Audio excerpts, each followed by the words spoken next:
Recording in progress. I'll call the September 6th Common Council meeting order. Madam Clerk, please call the roll. Mayor Olson. Here. Alderman Hopfer. Here. Alderwoman Eichman. Here. Alderwoman Wilhelm. Here. Alderwoman Hanneman. Here. Alderman Barber. Here. Alderman Nelson. Here. We have a quorum. Please rise and join the Pledge of Allegiance.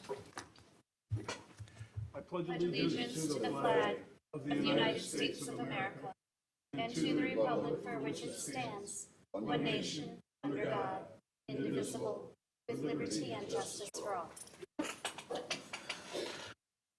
First item on the agenda is citizens' comment period. Any citizen wishing to speak on any matter, please rise, come forward to give us your name and address and tell us what you want to tell us. A familiar face, Mr. Ritter, good to see you. Randy Ritter, 7621 Mission Hills Drive. I have been here in the past to speak in support of pedestrian walkways and pathways. I'm here tonight to say a great big thank you to all of you and to all of the city staff and personnel and all the contractor personnel who have been involved in doing the recent work on Church Street between Mission Drive and St. Martin's Road. We got a whole new street out of the deal, which was really nice. There were some parts of it that needed some improvement. But the really, the really nice thing from a pedestrian point of view is that the asphalt walkway that had been put in a few years ago from Mission Drive over to a little bit west of Mission Hills Drive, that was all ripped out and replaced with a concrete sidewalk, which looks much better and should last much longer. And it was extended all the way to St. Martin's Road, which is never there before. And that has been something that's been desirable. And I'm grateful to have it. I appreciate the work that all of you have done on it.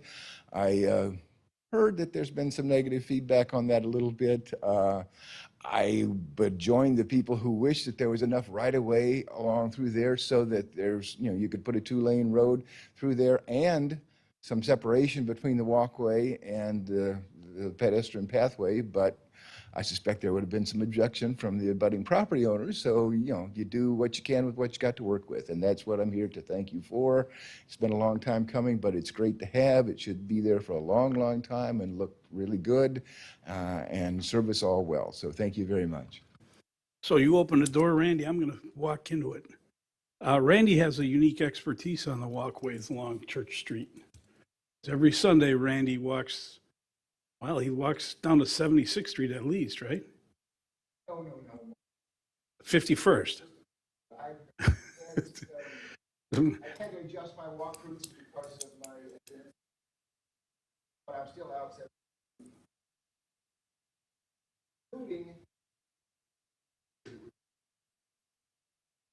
Well, Randy does an excellent job of keep not only for his health, but keeping the city clean. He picks up trash as he goes.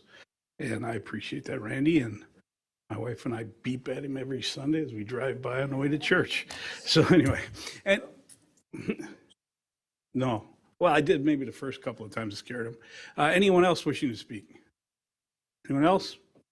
Seeing no one else rise, I will close the citizens' comment period. We move on to mayoral announcements. There are none. Approval of the regular Common Council meeting minutes of August 16th. Any additions or corrections?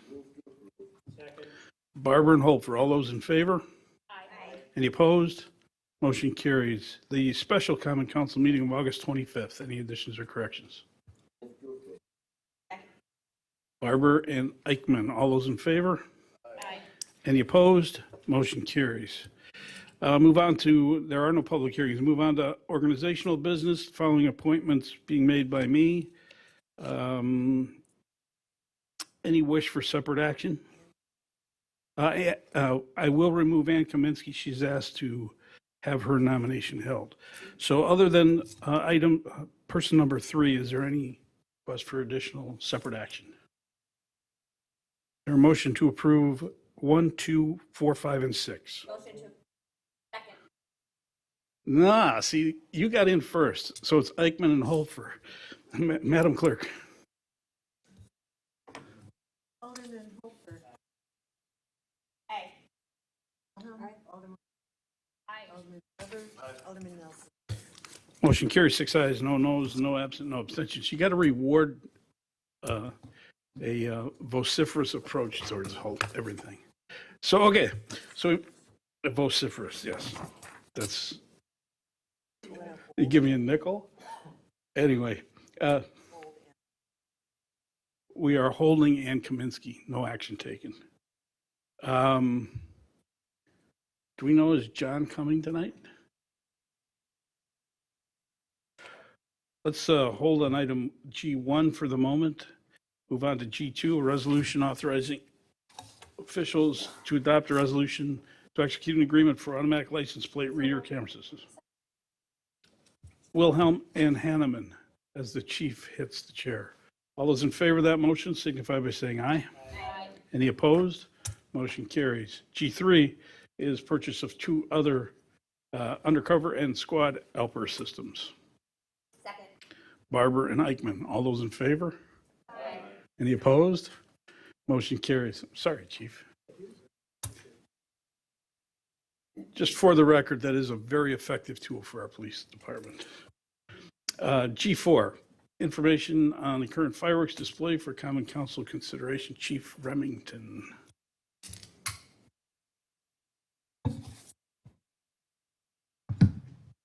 So this was an informational item. The mayor had asked me to originally speak before the licensing committee about what our permitting process is for fireworks displays. And just to let you know, we don't issue permits to just any random citizen to go down to the frontage road and buy stuff to blow off in their yard. We only issue permits to professional display companies that display proper proof of insurance. I feel like that somewhat self-limits this, so maybe this is a problem, a solution in search of a problem to some degree. But if anybody has questions or wants to make changes, it's within the council's authority to do so.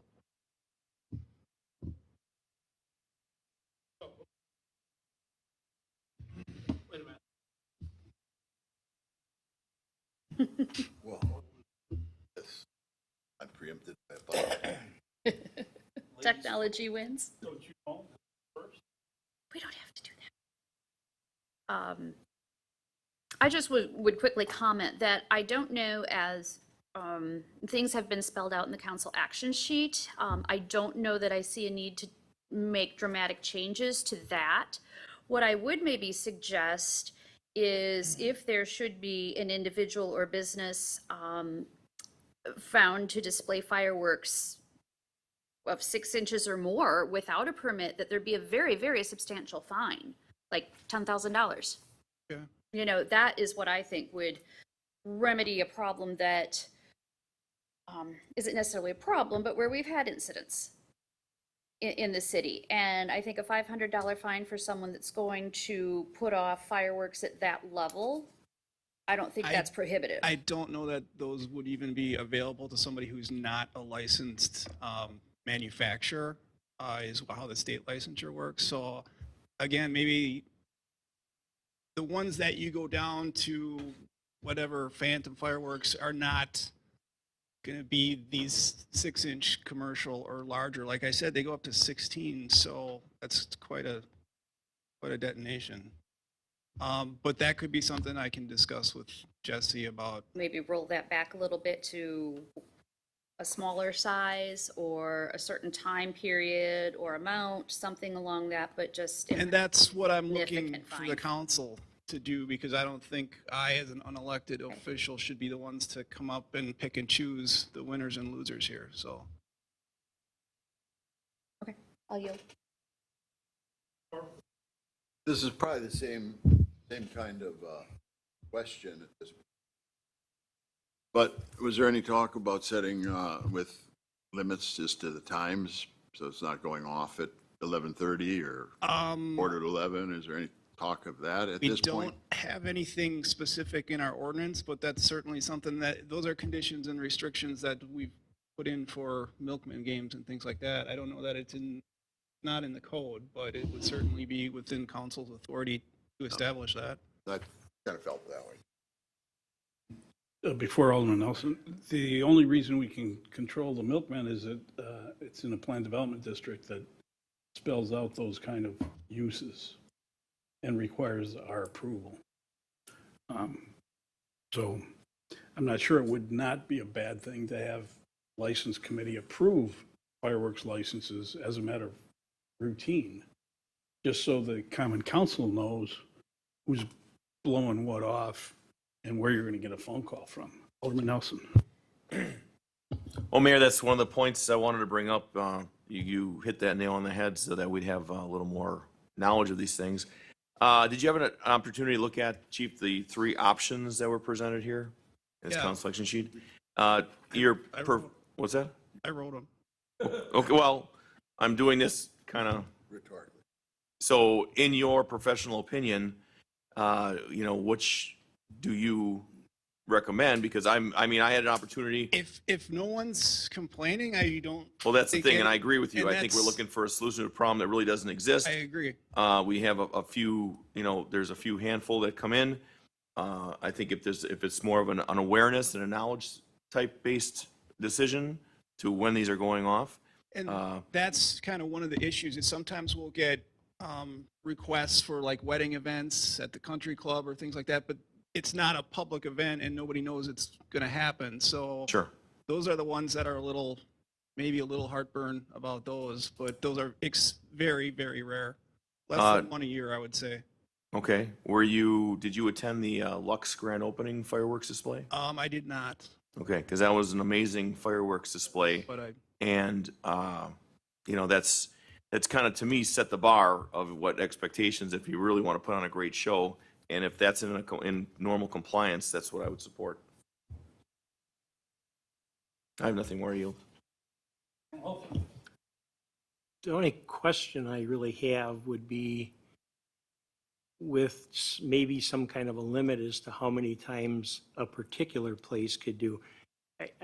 Everybody's understanding when it's a one-off church festival, a wedding, things like that.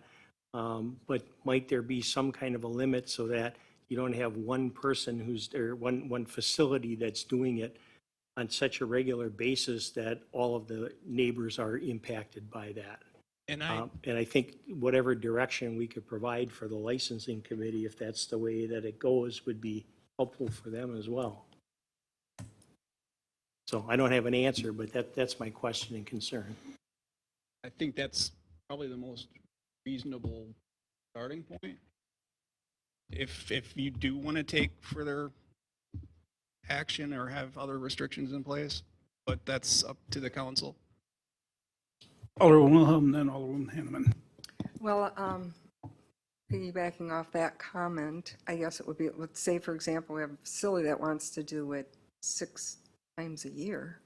And it's like every other month we could be having fireworks. So I think having a reasonable limit would be a good idea per business per year or something. And I also think that it's not unreasonable to try to keep them more toward the weekends if possible. That would be the better request because you're not interrupting people's sleep and an hour time. I know they want to do it after dark, so I understand that. So if they're not going to do it till really late at night, it's going to be a shorter display, we could, as a licensing committee, extend their hours if it's on the weekend. And if it's, shorter, if it's a shorter time, they could maybe have it, but we could be flexible on that, but we do need some kind of guidelines, so we're treating everyone sort of equal on that. Usually we do everything for events on a individual basis anyway, so. Not all of these permits reach the licensing committee. If it's just for a wedding, that's not a special event and it doesn't get licensed specifically for that. What I can do is inform Sandy anytime a permit comes in and is issued, and that's what we talked about last time previously. I'm happy with you making that call. Oh, this is a license for a wedding, one-time thing. It's a reasonable hours, reasonable time of the weekend. You let the clerk know. She decides, the two of you can, I mean, if you let her I don't know. want it to be my determination of what's reasonable, because there might be cultural or religious conflicts or different dates or calendar days they want to separate or celebrate. So But do we always want to keep every one of them to go through licensing? I guess that's the question, so. And maybe that's where we go back to, this is a solution seeking a problem, because permit requests are exceedingly rare for events outside of like the ballpark and civic celebration. Well, could we have some of them that are going to go?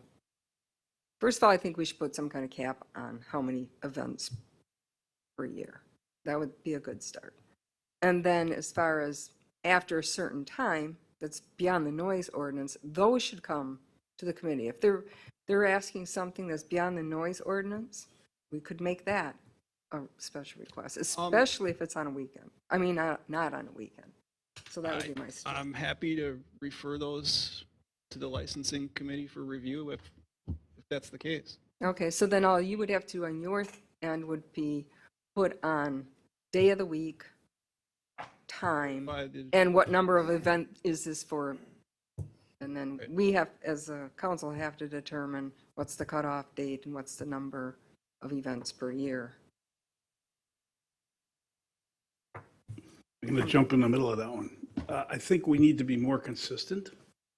I think it's important that if we're going to get into the licensing, I wouldn't want to be Chief Remington when he approves something that all of a sudden causes an issue, and then he gets yelled at for approving it, and why didn't we know about it? And that really should have come to us.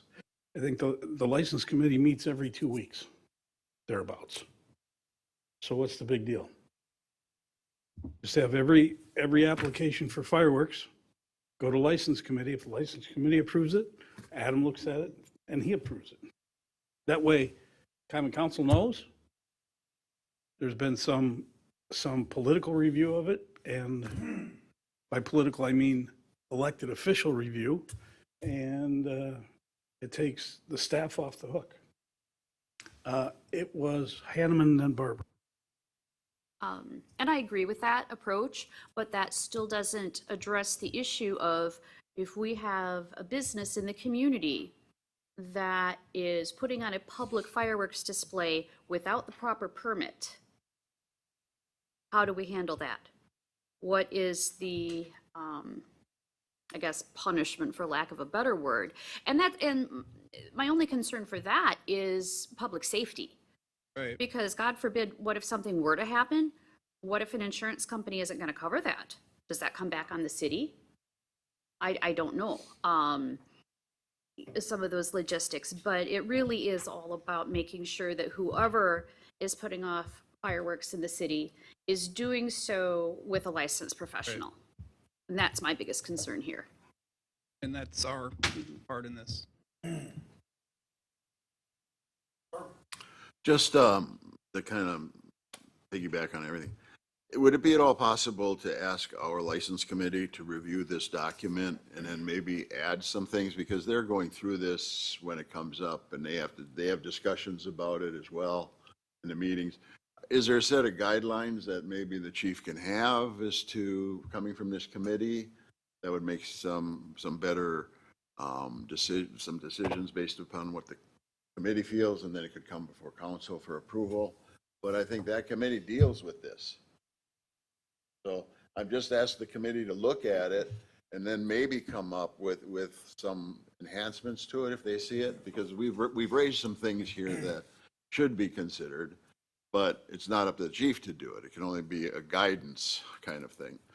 But it would be up to us to add some flesh to this or some meat or something to make it more of the incorporating the ideas that we've just talked about. And the noise ordinance does not exempt fireworks. So there you go. Alderman Nelson, then Alderman Eichman.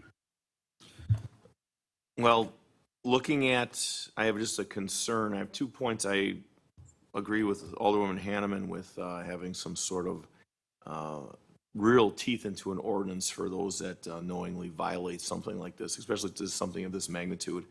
I don't agree with having a limitation to the number, because I don't believe that's been a real issue at all. And if we have a business that wants to have something that's a new business and we want to celebrate it, have them celebrate it. And I don't want hamstring somebody and said, well, no, we had 10 at the Milkman games and sorry, Saputo cheese, you can't do anything now. I don't want that.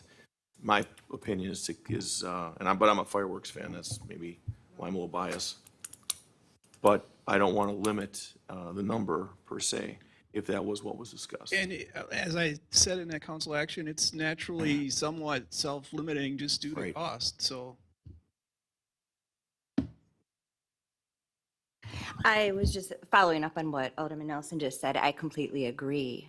For a business to provide a public firework display to our city, to draw attention to our city in a positive way, I personally have nothing against that. They're spending their money, their resources. Once it starts to involve, more sources from the city, if we have more EMS calls, if we need police directing traffic, then we could discuss them. But as long as they're following the guidelines as far as what time the fireworks can be set off and so forth, I see no reason to limit the time. Being in the district, literally across the street from the Rock, I often get calls from constituents that are now in D6, not knowing or thinking they're in D2, and very few complaints on the regularly scheduled fireworks that were approved.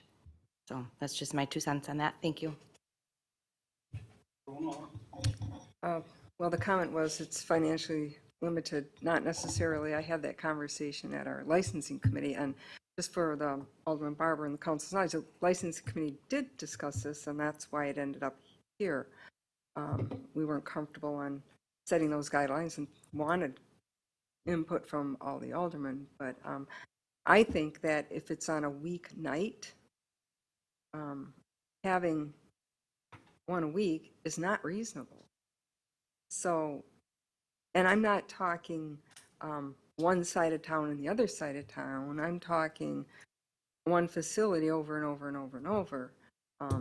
So I think that if we don't have some kind of guidelines, we'll probably be having this back again. Weeknight fireworks after 10 o'clock or whatever are probably not the best. So special occasions maybe, but I don't know. That's my opinion on it. Is there a motion to refer this back to the License Committee for development of appropriate guidelines and standards? Hanneman and Nelson. All those in favor of that motion signify by saying aye. Aye. Any opposed? Motion carried.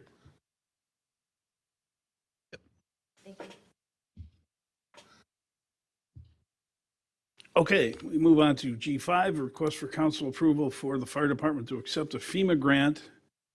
And this is one we really want, to replace an aging diesel exhaust source capture system. Say that twice. Wilhelm and Eichmann. Good presentation, Chief. Thank you. Thanks.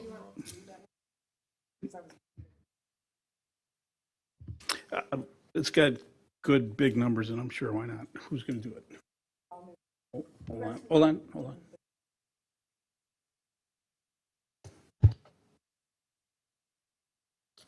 Move to authorize the fire department to accept the FEMA AFG grant funding to facilitate the replacement of the diesel source capture system in 3 fire stations of the amount of $213,363.63 with required local match of $21,336.37 for a total cost not to exceed $234,700. It's already been seconded. Madam Director of Administration, do we have an idea where the match is coming from? He asks without letting her know first. I believe this is in the 2023 capital improvement budget, so that would be a request for 2023. So I don't get a chance to run a line through it, huh? We'll make sure he does anyway. It's been moved and seconded. All those in favor signify by saying aye. Aye. Any opposed? Motion carries. Thank you very much. Good job, Chief. Thanks. That's a big expense that this is a good thing. G6 is a resolution conditionally approving a condominium plat for Woodfield Trail Condominiums, Boomtown, Inc. Nelson and Hanneman, Alderman Wilhelm. I was reading through on page 101, 5 and 8, and when it talked about the difference in the resolution is not accepting any dedication of land for right-of-way, and that the number 8 is the road dedication must be approved and accepted by the council before the recording. And then in 115, it talks about plowing driveways, private street entrances, and then obviously on 163, there's dedication of road. I'm bringing all of these points up because at some point, I don't know when we changed this, but we were giving private roads to condominiums to take care of. This is the case in all the areas by me, except when they're on a major road. When it's a private road, the homeowner association has been given that responsibility. So I don't know when this changed or how this changed, but now we're taking on a private road for a condo association. And other associations, including the one that I live in and all the neighboring ones, have that responsibility to not only plow the road, but repair the road, take care of the stormwater inlets and outlets that somehow got missed. And it just seems like it's a very unfair stance, and I want to know how we moved from that policy and why some have to have that expense and other ones don't. Mr. City Engineer. My impression is that developers are generally given the option they can make it a private road or a public road. We generally would encourage them to make it a private road so we don't have to maintain and plow and so forth. Developers, however, generally choose to make it a private road so that they can, I don't want to say cheat on some of the requirements, but setbacks don't have to be as severe in some of those kinds of things. So many times for space limitations, the developers want to have it as a private road, even though it means more maintenance for the homeowners association later on. So to my knowledge, at least since I've been here, we've always given most subdivisions and places the option of going private or public. And obviously, if they're thinking long-term, they would want it to go public. If they're thinking short-term, they tend to be private. When the council's thinking long-term, short-term, and tax dollars, we should also be making that choice. Right now, we're just sticking this private homeowner association road onto the taxpayers forever. So I wanted to make that point. I think it's very unfair to the other associations. And I don't know why that wasn't discussed or brought up. And I think we should have some kind of policy on that. Alderman Hannah? That's left over.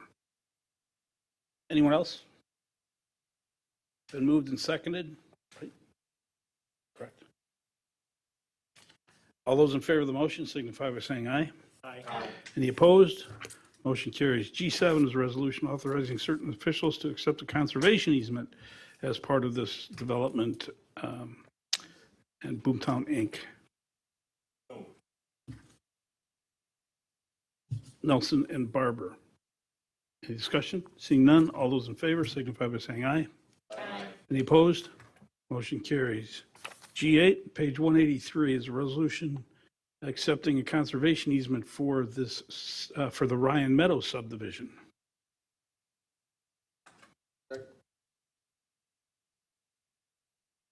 Alderman Wilhelm. Another point on this, with conservation easements, we are providing for no maintenance provisions of easements. So cities getting conservation easements, and we have no maintenance. So another policy we might want to think about, because at some point, there comes a point where we get complaints about invasive species and, debris, and I don't understand why we don't put some maintenance provisions in there. So I would like to see that. If staff would look into that, that would, thank you. Nelson and Barber were the maker and second. All those in favor of that motion signify by saying aye. Aye. Any opposed?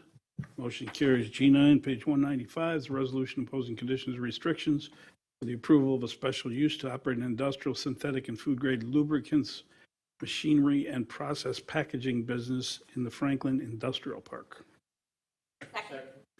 Hanneman and Eichmann. All those in favor signify by saying aye. Any opposed? Motion carries. G10 is approve a building permit and plan for the proposed complex the proposed Rock Sports Complex Challenge Tower. We've talked about this a lot. Mr. Director of Building Services. Yes, I've been doing this 36 years and I've never had a structure like this come before my department. So it's a little unusual. So we thought it was an amusement ride considered by the state, but they are saying it's not regulated as an amusement ride. They're also saying it's not regulated as a public building. So basically the state is not offering any help as far as regulating the structure. But our code does require permits for accessory structures. Therefore, we are requiring a permit for it, and we are asking that they provide structural signed and sealed drawings for the structure, and that they have a third-party structural engineer inspect the structure during construction and sign off on it and give us a report to that effect. Keeping in mind that this structure is being deconstructed in another state, brought here and re-erected. So we don't have any idea on the strength of the materials, the bolts, the connection points, things like that. It's a very unusual structure. It is publicly occupied, so we have some strong safety concerns, obviously. It's over 50 feet tall, 57 feet in diameter. There's a stairway that leads to a top deck where the public can occupy. We have concerns with live loads, dead loads, wind loads, rhythmic loads, when you get a bunch of people up there, impact loads from the people that are tethered that may fall and get caught by the structure. The tether might be fine, but the structure may have a weak point. So these are all things that we are concerned about. So we're asking that they do that. And in addition, give us a insurance certificate naming the city as an additional insured. It is a little unusual, but again, it's an unregulated structure we have strong safety concerns about. I've met with the owner's reps and they are in full agreement to do this, and they are actually in process right now of getting their plans drawn and hiring professional engineers to get what we want from them.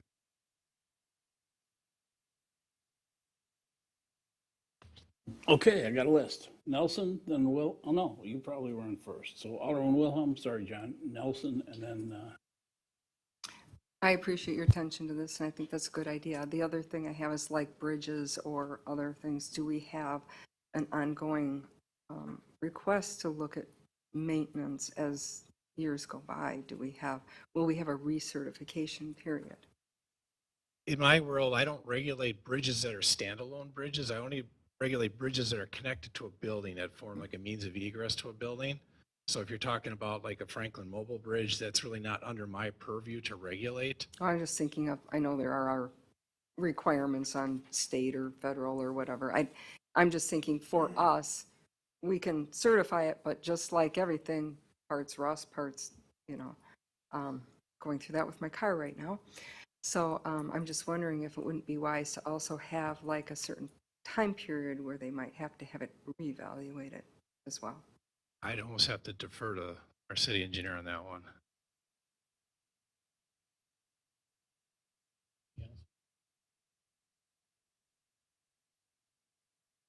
the answer was at the will of the council. It is. Alderman Barber? Clause in there to say that that should be reviewed every year for structural integrity, something on that order with a statement that they've done that.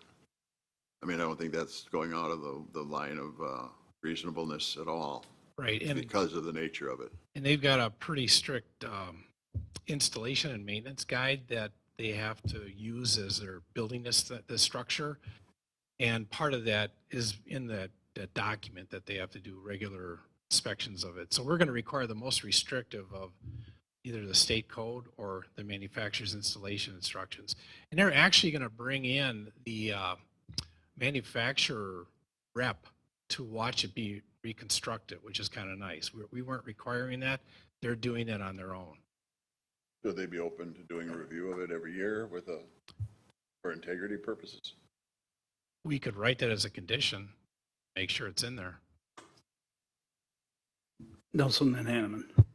I'll yield first. I'll go last. Oh. All right, thank you. And I would agree with at least an annual review, but I would think that that would also be required of their insurance carrier.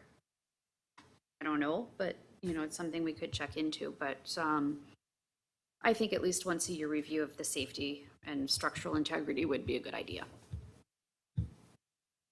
They actually have to do that for bleachers, public bleachers, so this wouldn't be out of the ordinary.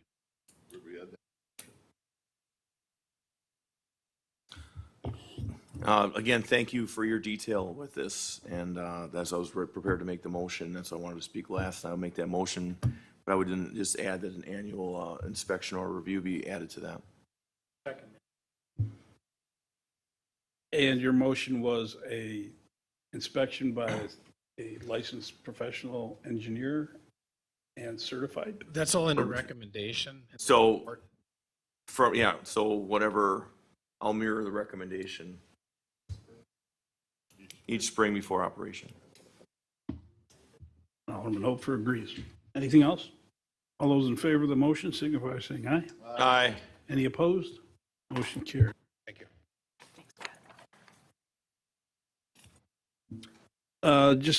You all saw me playing with my phone. I just sent a text to Mr. Bergner to see if he's coming to visit with us tonight. I haven't gotten a response back yet from him.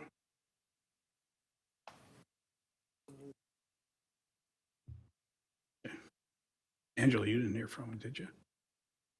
Okay. She's on the committee. She could give it. No, don't do that to her. Don't do that to her. Let's get back to business and quit picking on her. G11 on page 225, resolution to grant underground distribution easement for gas to Wisconsin Electric for West Forest Home Avenue between the Service Road and Roeder Avenue. Nelson and Barbara, the dynamic duo this evening. All those in favor of that motion signify by saying aye. Aye. Any opposed? Motion carries. G12, page 231 is a request to contract with Fema for the integration of integrated public alert and warning systems to our WENS system. It's Barbara and Eichmann, Alderman Wilhelm. I noticed that it says the commission further recommended that this information be shared with the Franklin Residents via an article in the September or December newsletter.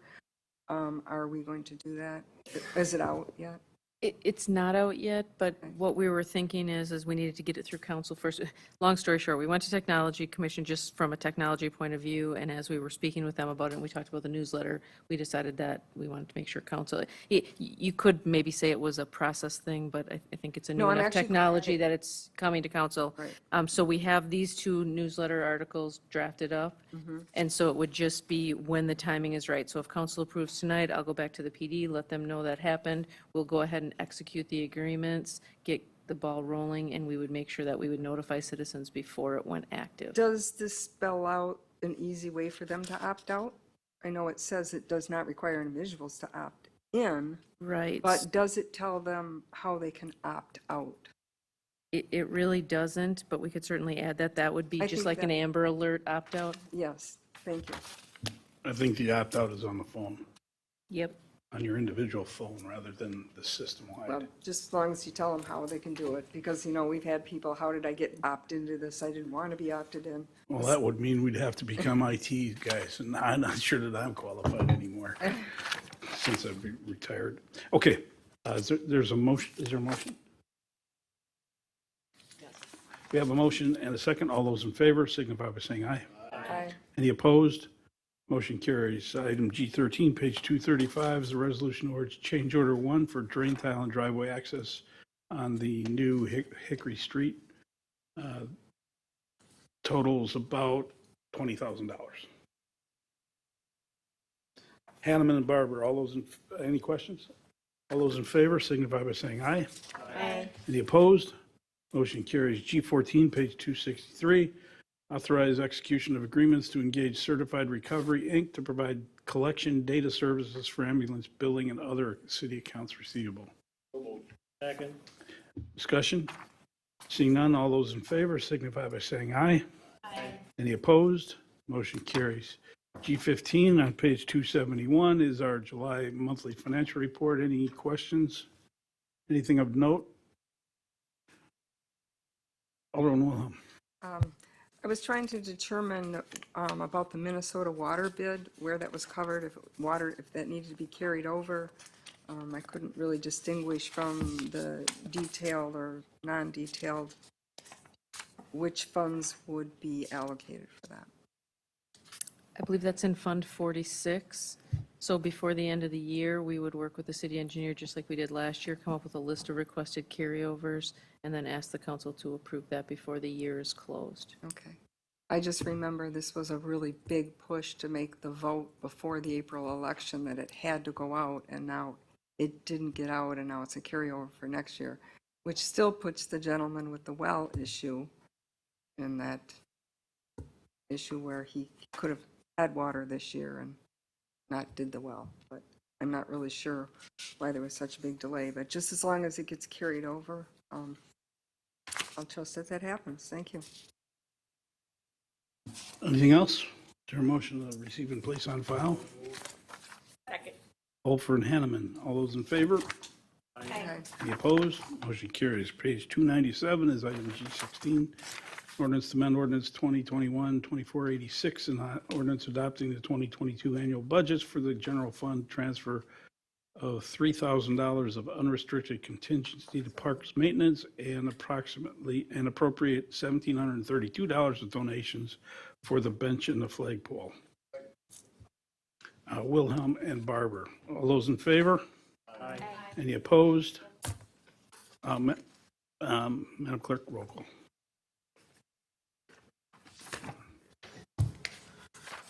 Alderman Oh, thank Nelson. you. Aye. Alderman Barber. Aye. Alderwoman Hanneman. Aye.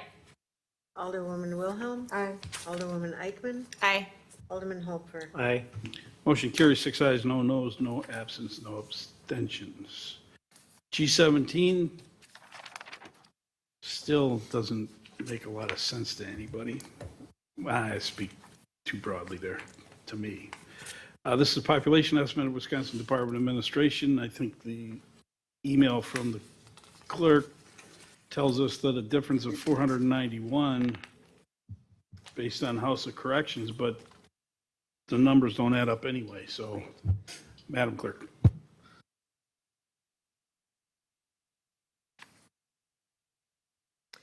So in addition to the difference of 491 following the 2020 census, each state has the opportunity to do a in-depth review, and the Demographic Services Department in Madison did a very in-depth review and found that the Milwaukee County Jail had 0 population, and the city of Franklin population had in excess of 700 people than a prior year. So they have reallocated 700 people that belong to the Milwaukee County Jail from the House of Correction, and therefore, in addition to the 400 plus that dropped because of the incarceration number, we also lost 700 due to a addressing error by the Census Bureau. So really are down 1,100. But you can look at the city engineer's numbers on page 304, showing that there was an increase of number of households, and in addition, the building or the inspection services director has shown that there is an increase of 184 new housing units for 2021, with 5 raise units or five raise permits issued for a net of 179. The demographic services director had stated that the household number, or number in each household, is also dropping compared to what it used to be. So with that information, it's the council's decision whether they want to challenge or not. The mathematician, Alderman Hanneman. I'm not going to necessarily address the math here because it's wonky. My question to the city clerk is whether or not, if our population is reduced below 36,000, does that affect the clerk's office requirement to have to report election results by ward? Unfortunately, or fortunately, depends on which side you're on, it's 35,000. I thought it was 36. Yeah. One of the things that it does affect is with each 500 increment of population that we gain, we also are able to increase our reserve liquor license numbers. Currently, we do have I know to some people that may not mean much, but there are municipalities that very rarely increase another 500 to be able to get another reserve liquor license. And fortunately, along the way, we have increased enough that we have a buildup. We do have some excess. Some municipalities are at their quota, and they're at their quota for their reserve licenses, which are a $10,000 fee. So if we kept losing each year, then I would suggest we look into challenging something because, you're going to lose other things. But this one will not impact us with that. And if we were to have issued them, they don't get taken away if you lose population. Any cost or risk involved in challenging it? Alderman Wilhelm just said time. The information is kind of here from the city engineer and the inspection services director.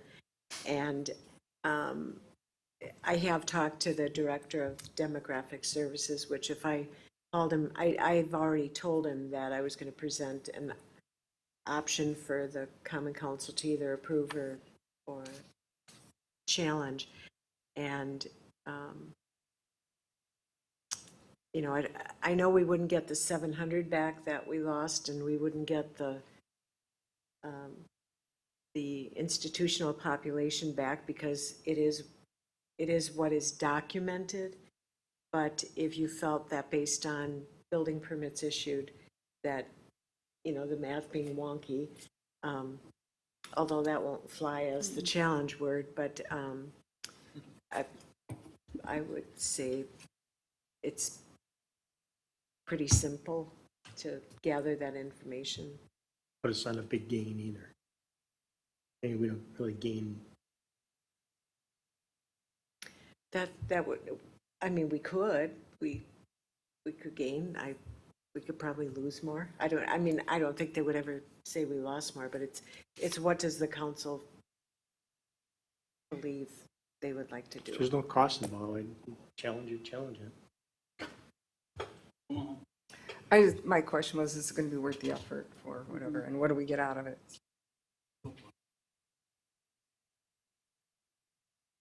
And my question was, is it worth the effort, and what do we get out of the effort?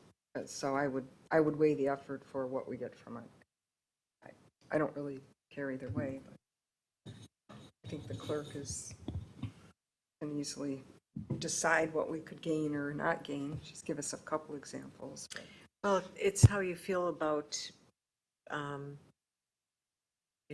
know the mayor has often compared us to some other municipalities and said, how come they gain and we lose when we really could go up?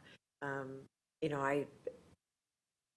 don't deal in some of the reasons for our like our transportation aids and different things from the state, maybe Director of Administration Steno can address that more. But it used to be, every person we lost impacted shared revenue and different elements along the way. What can it hurt, really? But Is there sort of a bottom line number we would be looking at? Are you talking we would gain 170, or are we talking we would gain, well, or could gain? What's the could gain number? well, if you base it on the emails in here from the city engineer and building and services, I mean, you could gain 200, you could gain 300. If you look at the chart in there, you can see that we have an increase pretty much every year. And we did have some new subdivisions added, so, maybe a review would not hurt. Mm-hmm. Correct. Correct.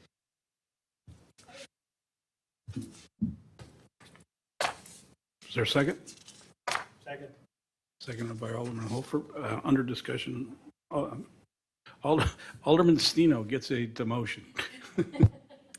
There are a number of funding formulas at the state that base revenues off of population. One very good example, as the clerk mentioned, shared revenue, which we do get, expenditure restraint, which we're not part of now, but that's not to say we won't be in the future. And the most recent one I can think of is the ARPA funding that was surely based on population. So if it doesn't cost anything and we're losing revenues because of it, I think it's an easy decision. On top of that, common sense leads you to believe, are they nuts? You just look around the community, there's new residential going up everywhere. And these numbers are based on one facility and no single family. So I encourage you all to vote to challenge. In addition to that, I got the Realtors Association sales for the last 5 years. So we can include that number too. And those numbers did not go down either. Alderman Hanneman. To add to that point, include public school enrollment. My guess is that has gone up as well. Anybody else? Okay, on the motion, all those in favor signify by saying aye. Aye. Any opposed? Motion carries. Now for the fun one of the night, Trick or Treat 2022. Well, the almost fun one of the night. Sunday, the recommendation is for Sunday, October 31st, 4 to 7. Do we know, is there a Packer game? Got to have priorities.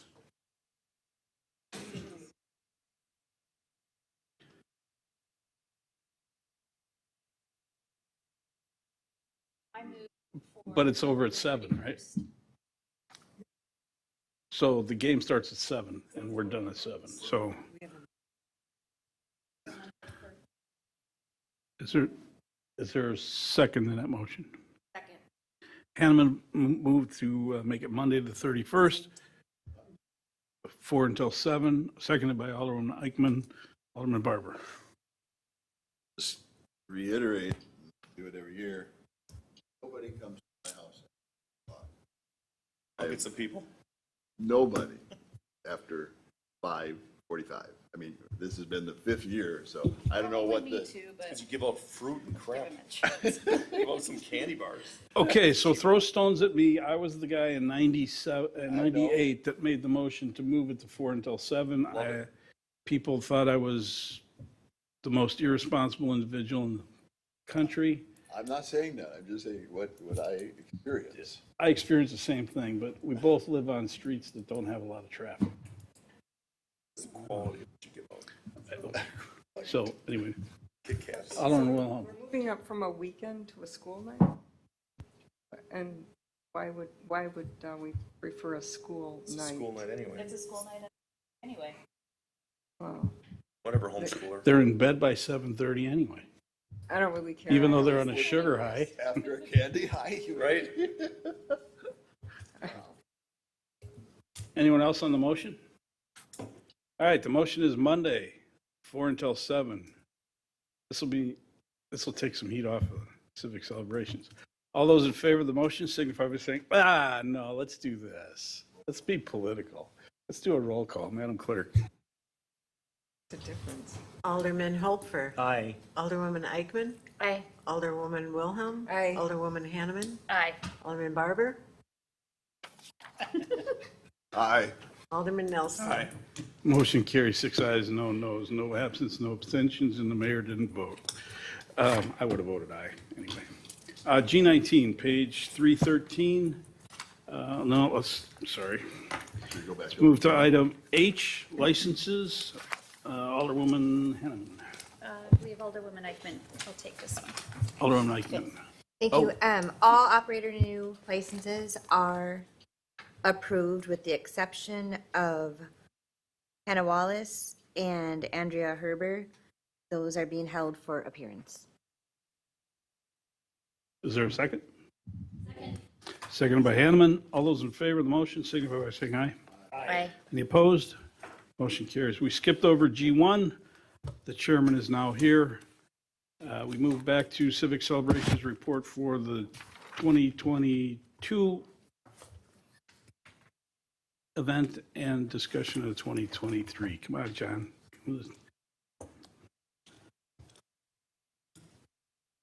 Angela, you can join him if you like.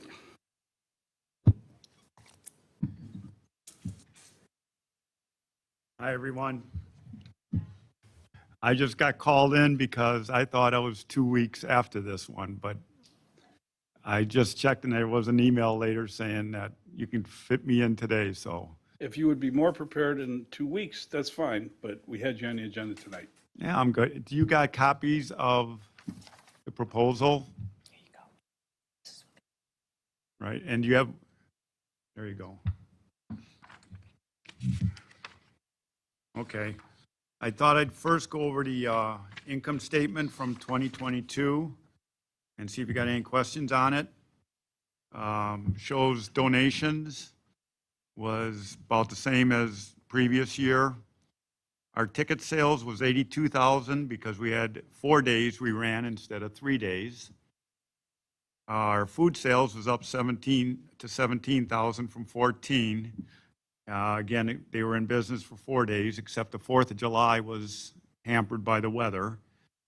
The Carnival Commission was up to 25,000 from 23,000. The other was a minor, it's non-food licenses. The ATM rental was up, and we didn't have to pay cash to the Badger Band because they couldn't make it there due to unable to get across when we had the roads closed. So that was a problem we ran into that we hope we'll never run into again. That's our total income. And then with our expenses, just everything's detailed there from entertainment all the way. And our expenses was a total of $164,000, $714. And our income was $164,037. So for all that, we came really close. We did not have fireworks. Our fireworks had to be canceled. At 11:30 in the morning during the parade, we got the call from the firework company saying, we can come down and bring these fireworks from Green Bay, and if we bring them, you will be charged the full charge for bringing them, or you can cancel it. And a decision was made. I had to make a call and get advice from the mayor and the police department and DPW, and we decided to cancel it. It was canceled, and it turned out that we did get rain that night, and it would have been a disaster.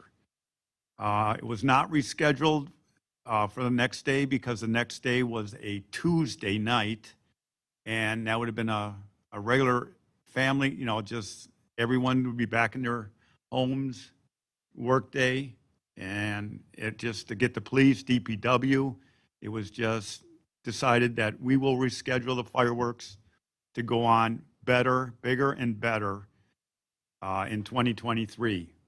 We'll spend the extra money then and give the people, a better show. You got any questions on that? Sure. Miss.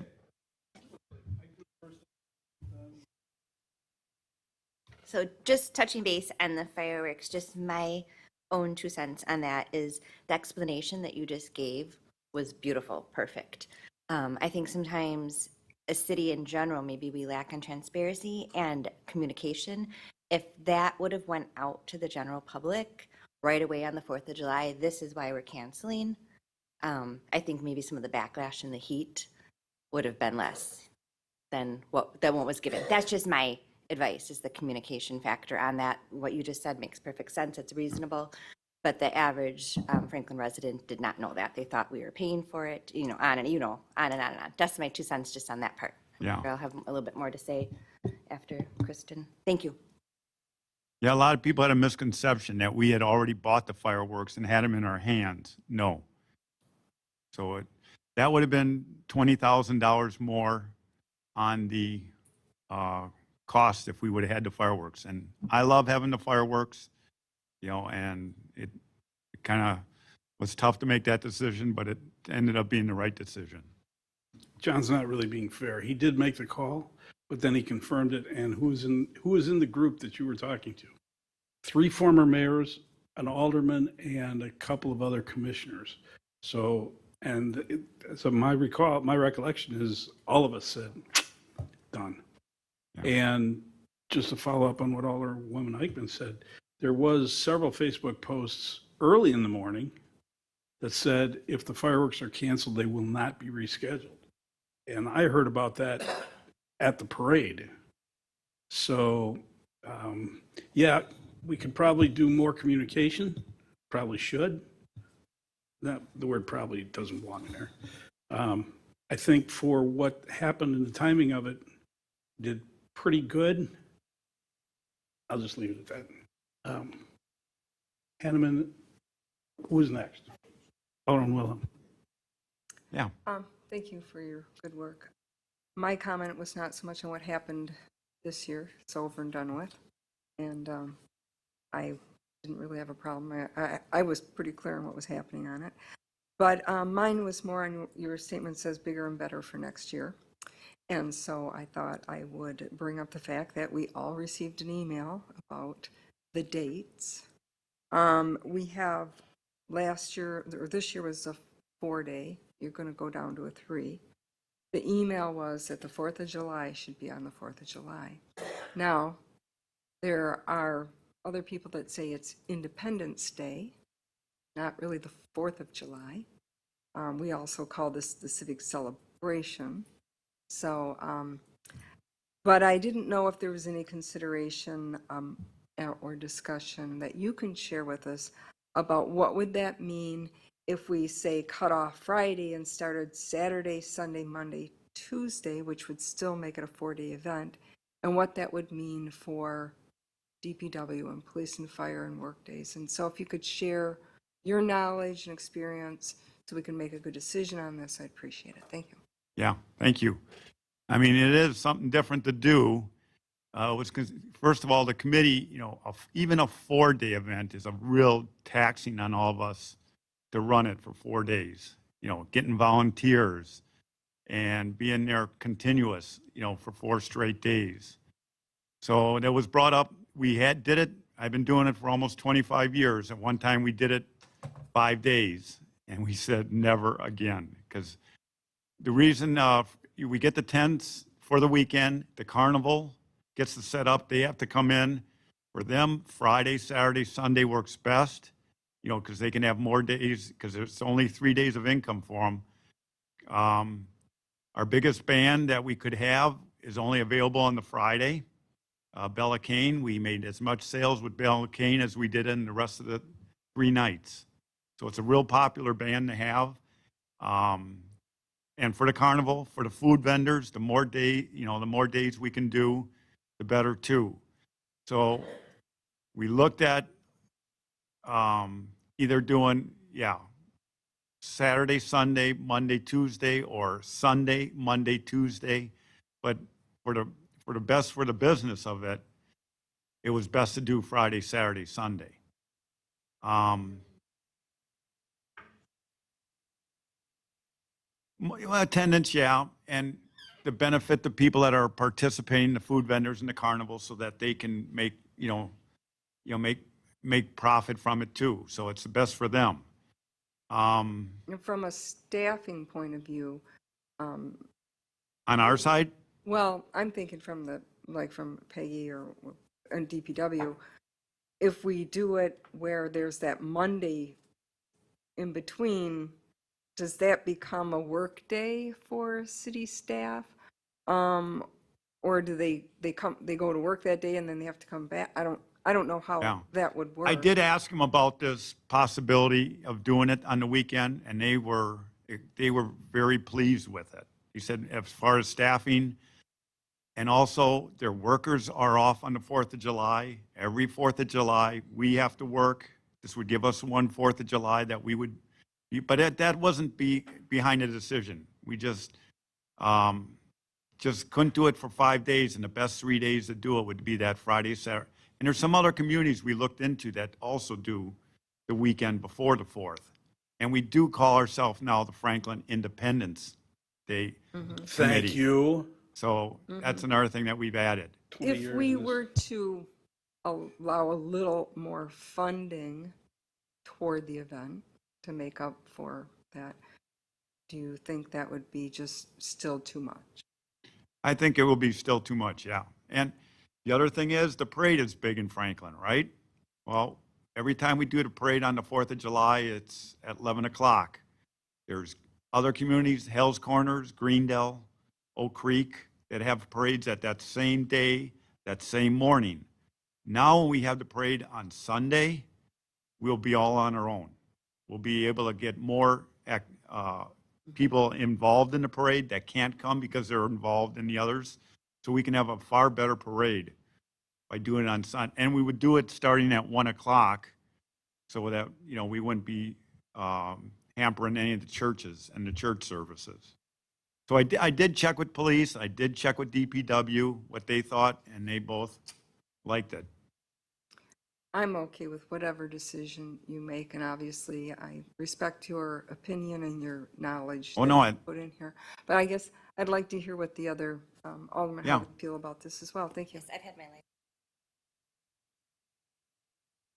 Thank you. So first off, I wanted to start by thanking your work and the whole committee. I mean, it's above and beyond everything that you do and provide the city.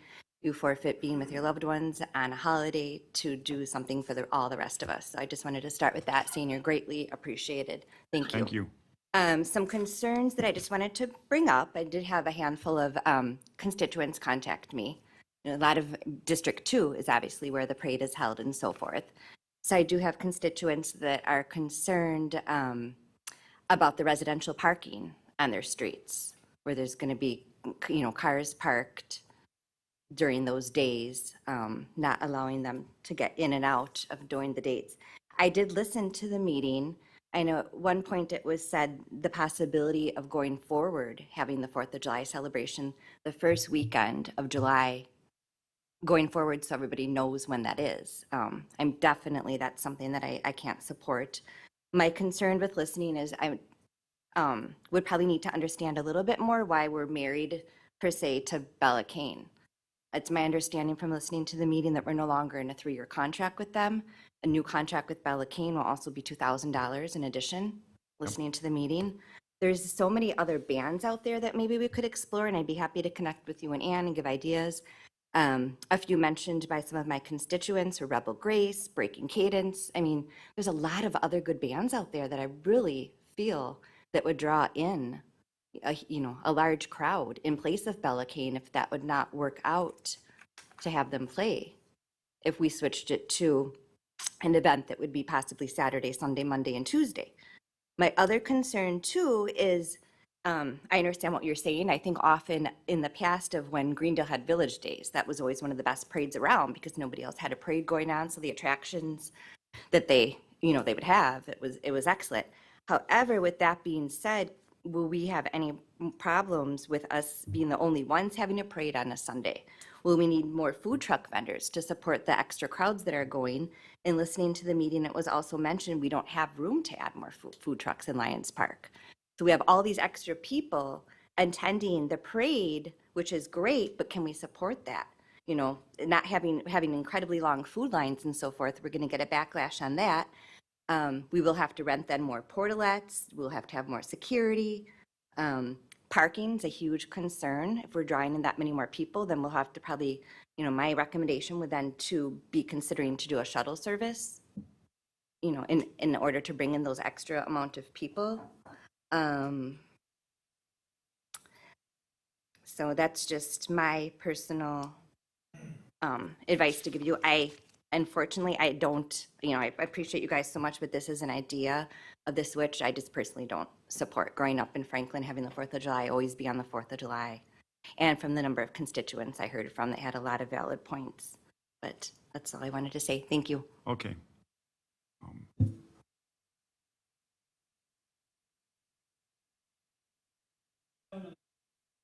Okay, thank you.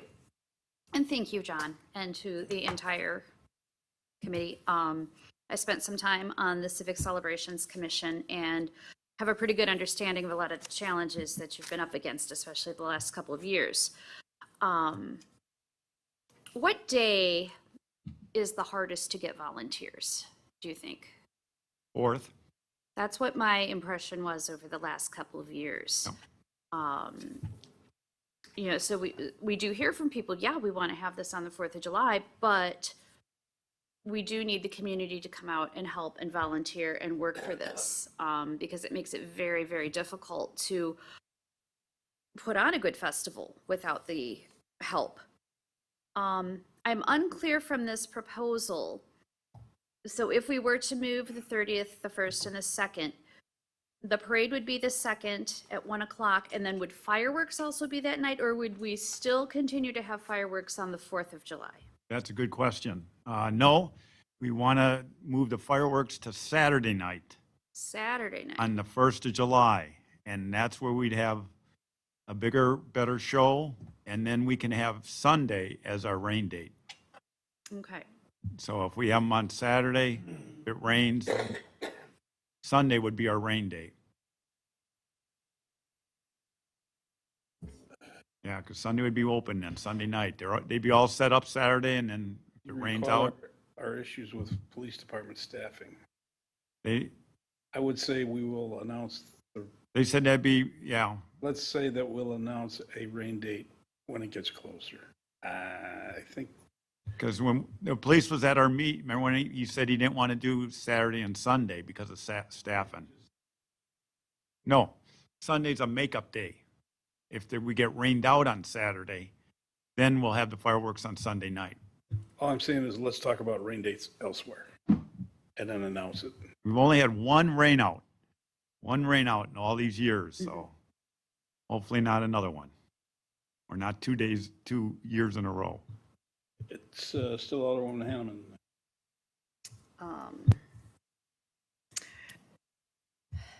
Yeah, I struggle with this decision, but I understand the thought process behind the move. But the reality is getting volunteers to put on a good festival.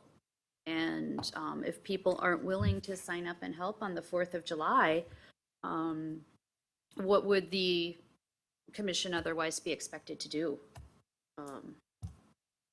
I'll yield for a little bit.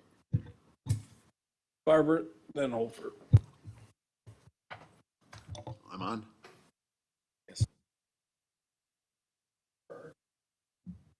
Now I'm on. I guess I'm a purist in the sense that 4th of July is the 4th of July. That's when I'd like to see the fireworks. I don't understand a lot of the changes that are going on here. Saturday, you're starting at 3 o'clock. I'm thinking you're losing revenue by starting at 3 o'clock when the rides are out there for kids and everything. Sunday, you're going to be going from 1 to 11, but the parade is taking a lot of that ride stuff and income stuff away. And then Sunday is also a school night. So I don't think you're going to get the crowds at 11. Not in the summer. Not in the summer? Okay. Well, there is school, but I was always remedial. Right. No, but I'm looking at that as a night that people go back to work. And there's limits as to what you can draw on a Sunday night. I've worked Sundays and it tapers off real quickly. 9 o'clock, it's dead. Usually the fireworks are at 9:30, and usually when they end at 10, everybody goes home at 10 o'clock. So I'm just wondering if you're not limiting your income potential by the 3 o'clock. I would say, I still would opt out for holding the parade and everything on the 4th of July, even if that meant a day that there'd be a break. Yeah. That's just seems to be the way I traditionally think. So I know people that are also thinking the same way, that it's the 4th of July. I've heard comments. So I'm just questioning why we're being so radical about this whole thing and trying to change it up. And I think we're going to lose out. Okay. And any other, Thank you. I just wanted to speak a little bit to the difficulty with city staff as well, especially police and fire with the rain date that you were not talking about. But it's very difficult, and the police and fire really aren't too interested in doing rain dates because of the staffing issues. I think Alderman Barber just raised a couple of interesting points about the activities potentially cutting into some of the sales with the limited hours. So I guess I'm in agreement that maybe we need to look at this a little further before we make that final decision. Initially, I kind of like some of the benefits of having it when other people aren't. But if we lose some of the revenue and things like that, and if you throw a rain day in there, you still got your fixed cost without the revenue. So maybe we could look at massaging those days a little bit.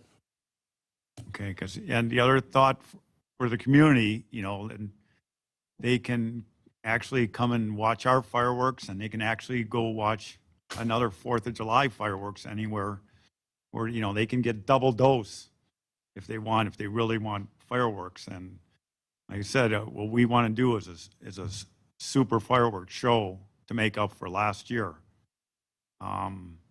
And the same thing with the parade. They could go to our parade, and they can now go to Greendale's. They can go see 2 parades. And then actually, be able to celebrate it also. Yeah. Actually, Alderman Nelson. Okay, John, thank you Hey. again for everything you're doing. Okay, It's thanks. it's a thankless Thanks. job. I do kind of share the same concerns of the other aldermen about these times, especially Saturday at 3 o'clock. I mean, I think you're missing out on a bunch of things. I don't know if it's just the getting the volunteers to work or whatever, but Yep. I mean, my goodness, I mean, that's a big deal there. It's a lot of hours that I think people are going to be waiting to do things, especially since it's such a big following that you've developed over the past 25 years.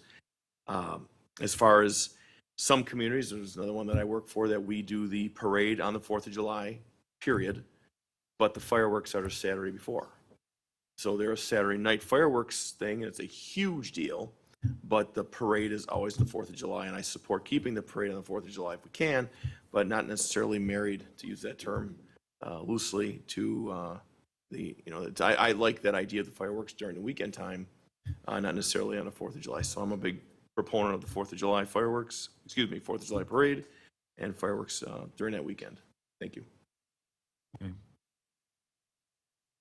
Well, what I see, I think the dilemma is we're talking about the 4th, but we as a council need to give them a little bit of understanding. Are we talking about we're going to have it Saturday, Sunday, Monday, and Tuesday? Or are we talking about we're going to have it Friday, Saturday, Sunday, Monday, and Tuesday? Or we're going to cut out Friday completely, because that's probably a pretty good money-making night, a Friday night. So if you cut out Friday night,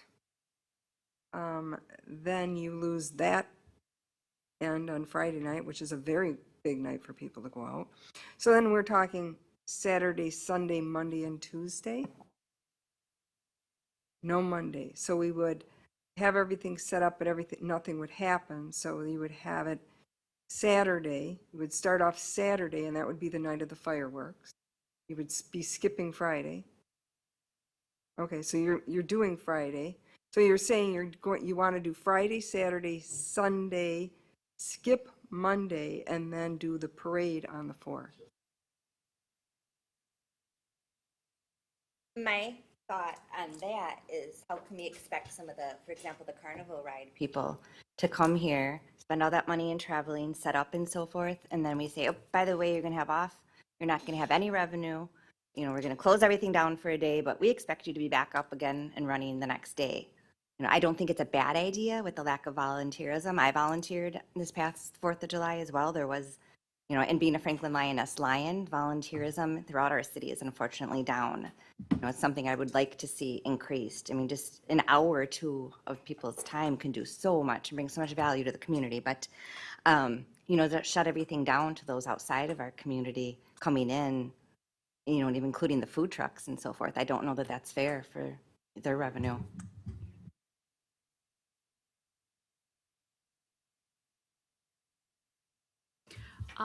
I guess then my suggestion for consideration would be, what if we stick with the actual Independence Day Festival celebration, the 30th, 1st, and 2nd.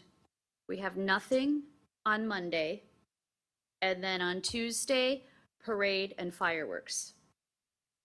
But there'd be no, that way Carnival could pack up, move on to another celebration if they wanted to. And not have that going on while we're doing the parade and the fireworks. I think the carnival would be willing to stay because Monday and Tuesday, they have, usually they pack up and leave, the day out, but they would probably want to stay all 5 days. Okay. Even if we didn't have a Monday. Even if we didn't have a Monday, I think. Unless we did a Monday night, just like you mentioned Bella Cane on Friday, that starts at 5 o'clock, and we have no problems with volunteers for Bella Cane. Everyone, that's the slots that fill up first, the volunteer. So volunteers ain't a problem for that either. So I'd say Friday, Saturday, and then, like you said, the Sunday, and maybe just do maybe Monday night from 7 to 11, and then maybe, and then the 4th of July.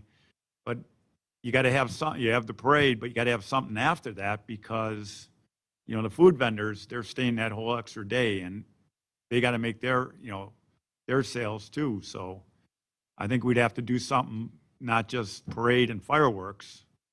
We have to, do something to make it worthwhile for them too.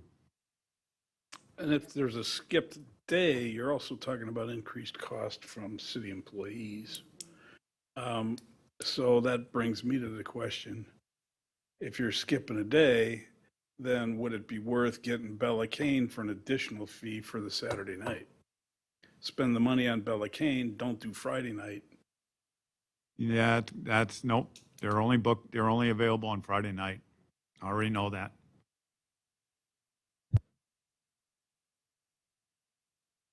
But it would be no problem to get, a band on the afternoon of the 4th, that's no problem. And then even until 9 o'clock to 9:30 and on the 4th, there'd be 2 bands then on the 4th. So I think we would have to continue activities, not just the parade and not just the fireworks, for the food vendors and for the carnival.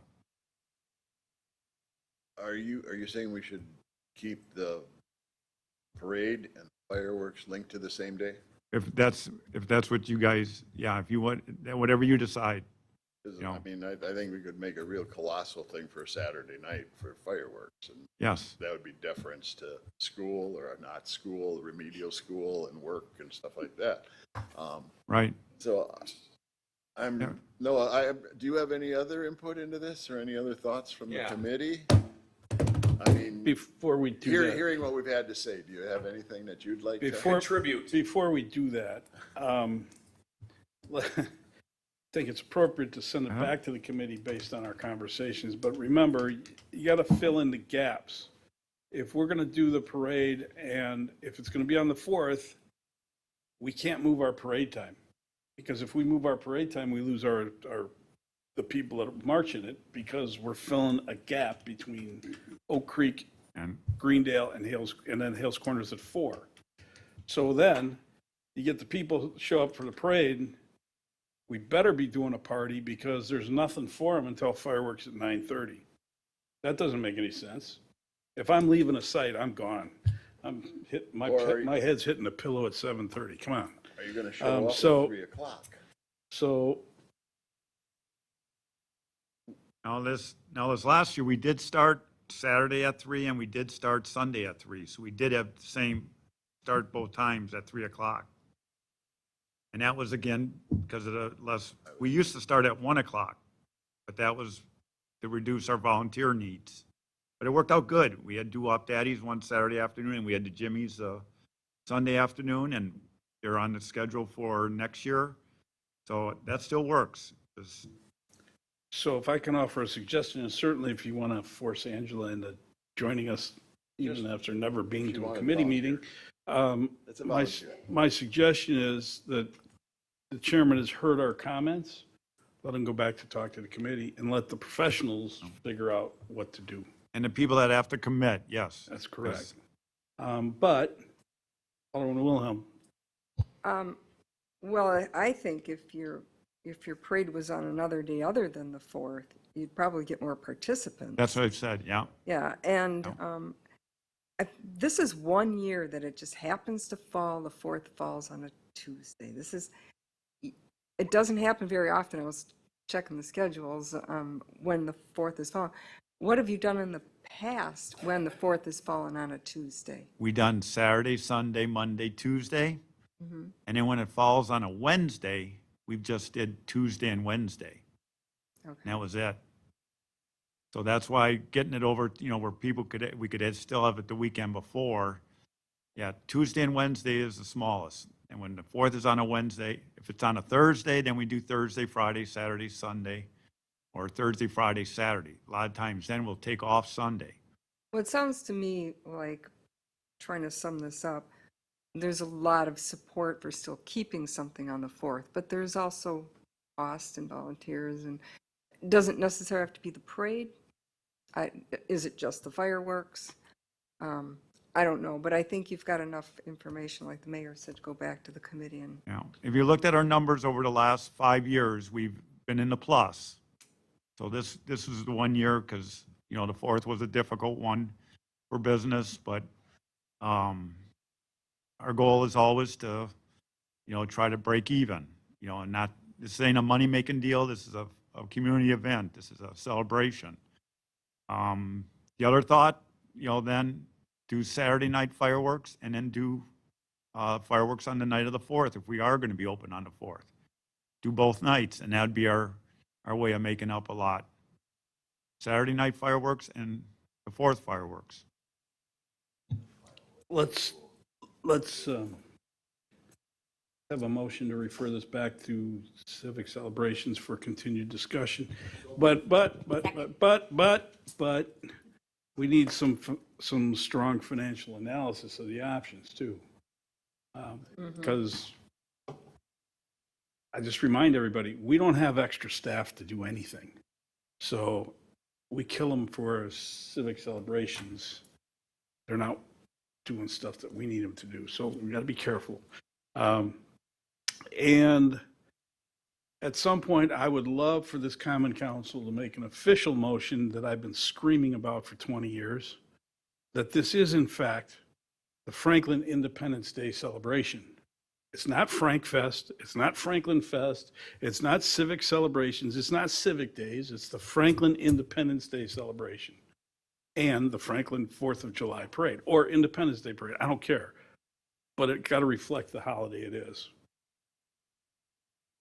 I don't think that's appropriate.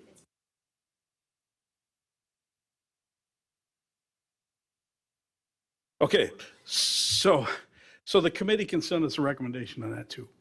So is there a motion to refer this back to civic celebrations for additional consideration and report at the earliest convenience?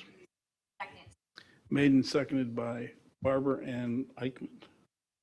Madam Clerk. That include,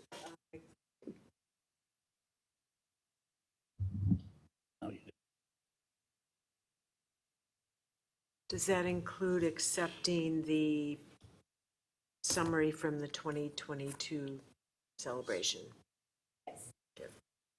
So that addition has been accepted by the maker and the second. And Alderman Wilhelm. did that include a financial analysis? Because I know you said that, but I'm not sure I heard it in the motion.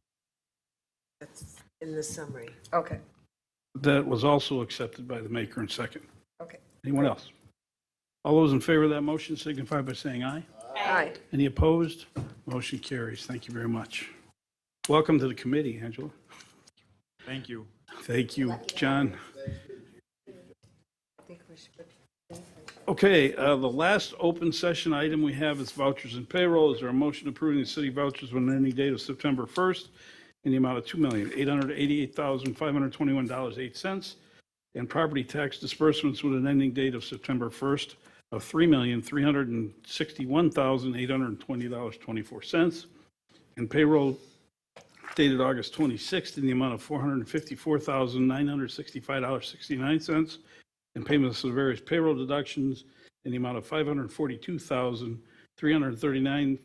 $542,339.54 plus city matching payments, and payroll estimated for September 9th in the amount of $420,000 plus the various payroll deductions estimated at $240,000 plus city matching payments. Barbara and Hopefer. Madam Clerk. Alderman Hopfer. Aye. Alderwoman Eichmann. Aye. Alderwoman Wilhelm. Aye. Alderwoman Hanneman. Aye. Alderman Barber. Aye. Alderman Nelson. Aye.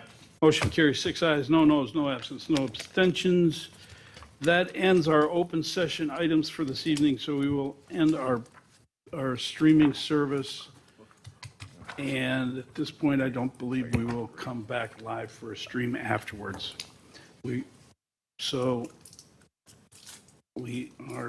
I need to make the motion here.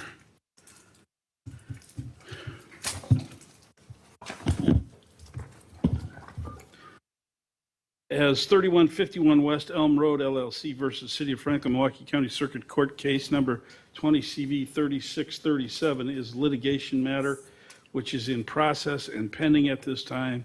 Is there a motion to enter closed session pursuant to Wisconsin Stat 1985 sub 1 sub G to confer with legal counsel for the common council who is rendering advice concerning strategy to be adopted by the body with respect to the subject litigation and re-enter open session the same place thereafter to act on such matters? So move. Second. Hofer and Barber. Madam Clerk. Alderman Nelson. Aye. Alderman Barber. Alderwoman Hanneman. Aye. Alderwoman Wilhelm. Aye. Alderwoman Eichmann. Aye. Alderman Hopfer. Aye. Motion carries 6 ayes, no noes, no absent, no abstentions. We are in closed session. Recording stopped. Sure.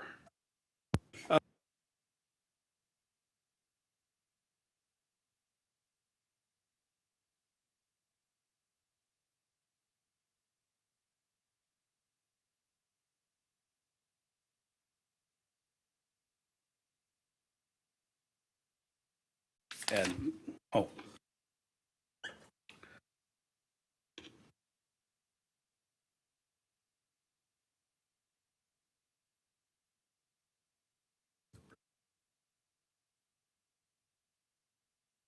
Yeah. There a motion to direct staff to proceed as discussed in closed session? And legal counsel.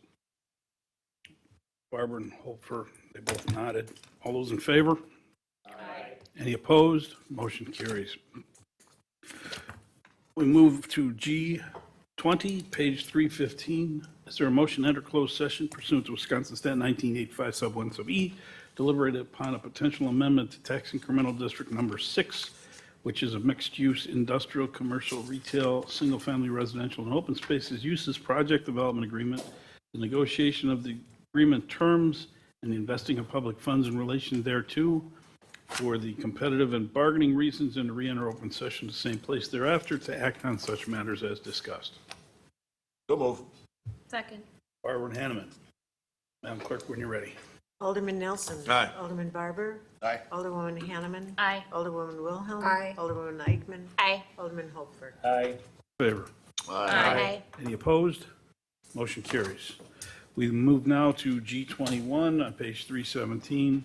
Their motion to enter closed session pursuant to Wisconsin Stat 1985 sub 1 sub E for competitive and bargaining reasons to deliberate and consider terms relating to a tax incremental district number 8 potential development agreement between the city and SFT Oakwood LLC spec industrial buildings, mixed-use development, public and private property improvements, and investing of public funds and governmental actions in relation thereto, and to effect such development, including terms and provisions of the potential development agreement for the development of property located at 3303 West Oakwood Road, consisting of approximately 17.445 acres, and re-enter open session, same place thereafter, to act on matters as it deems appropriate.